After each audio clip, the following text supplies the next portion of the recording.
رح أبلش أحكي لكم بالفيديوهات القادمة عن المونوبوز والبريمونوبوز، لأنه كتير عم بيجينا أسئلة عليها، وبرضه في عنا كتير مراجعين بالعيادة بمروا بهذه المرحلة اللي هي مرحلة لازم كل سيدة من غير استثناء رح نمر فيها.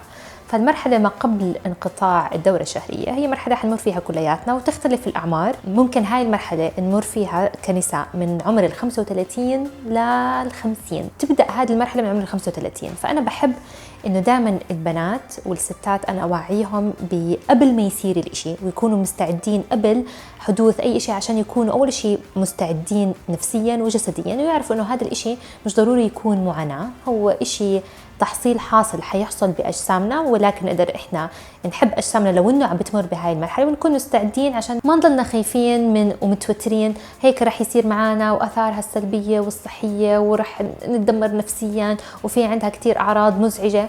عشان تكونوا مستعدين لها، هذا الإشي inevitable، يعني إشي تحصيل حاصل رح يصير، بس مش ضروري يكون بمعاناة، وبإيدينا الصراحة إنه إحنا كتير نتحكم فيها ونتحكم بالأعراض تبعتها، وتكون أعراض جدا خفيفة.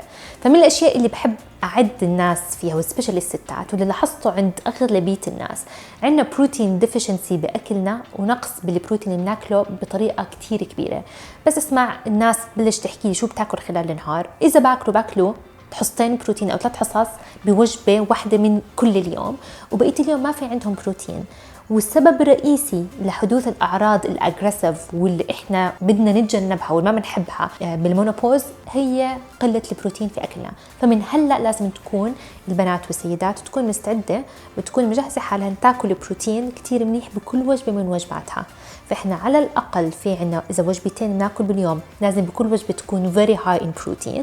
وراح أقول لكم إيش الأشياء العوامل والأغذية المساعدة لإلها اللي بتحفز يكون عنا هرمون الاستروجين ثابت أو نزيده، علشان بس إحنا عمر 35 فما فوق بس يصير الجراف الاستروجين بنزول، إحنا نكون مجهزين حالنا ومعدين حالنا للأغذية فيها استروجين عالي، عشان ما ننضر وما يصير في عنا أعراض إحنا ما رح نحبها. فالناس اللي بتكون دائما عندها ديفيشنسي بالبروتين، مش غلط ابدا انه احنا ناخذ بروتين شيك، سبيشالي سيدات العاملات اللي ما عندها وقت تطبخ، شي سكيبس ميلز وبروح عليها وجبات من غير ما تحس، فاعملوا بروتين شيك. بروتين شيك بتقدروا تجيبوا البروتين شيك اللي هو ما فيه لاكتوز، اهم شيء ما يكون فيه لا فات ولا سكر. وراح اقول لكم ايش الانجريدينتس اللي تحطوها اللي هي تبوست الاستروجين وبتزيد الاستروجين ليفلز باجسامنا. فبنحط سكوب بروتين شيك. والعاملين الرئيسيين الاساسيين الممتازين للبرودكشن تبعون الاستروجين فلاك سيدز وتشيا سيدز، يعني بذر الكتان.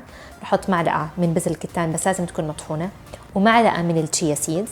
برضو بتجيبوا الياف، يا بتحطوا كتير سبانخ وبتحطوا خضار فيها الياف كتير عاليه، او بتجيبوا سايلم هاسك، او بنجيب اي شيء من الباودر اللي فيها الياف كتير، تحطوا كمان معلقه الياف. بنحط كمشه بيريز عشان الانتي اوكسيدنتس، وبنحط نص كاسه جريك يوغرت.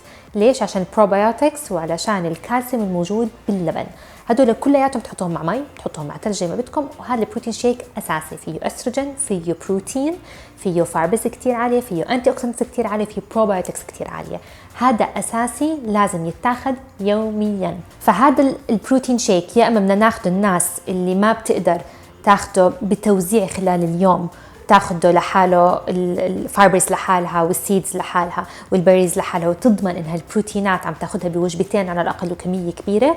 تعملوا هذا البروتين شيك يوميا، وبتاخدوه لما تصير البنات عمرها 35 36 40 فما فوق، عشان نحافظ على البروتينات باجسامنا، عضلاتنا ما تصير فيها عندنا نقص، وبالتالي الحرق تبعنا والسكر يضله متساوي، وبنفس الوقت كميات الاستروجين المفروزه بجسمنا تضلها قد ما نقدر بمستويات مش قليله، عشان نقي حالنا من كل الاعراض الجانبيه ممكن تصير في مرحله مونوبوز والبري مونوبوز. ما تنسوا تعملوا شير لهذا الفيديو اذا عجبكم، واذا مهم ناس حواليكم، وتابعوني بالفيديو الجاي.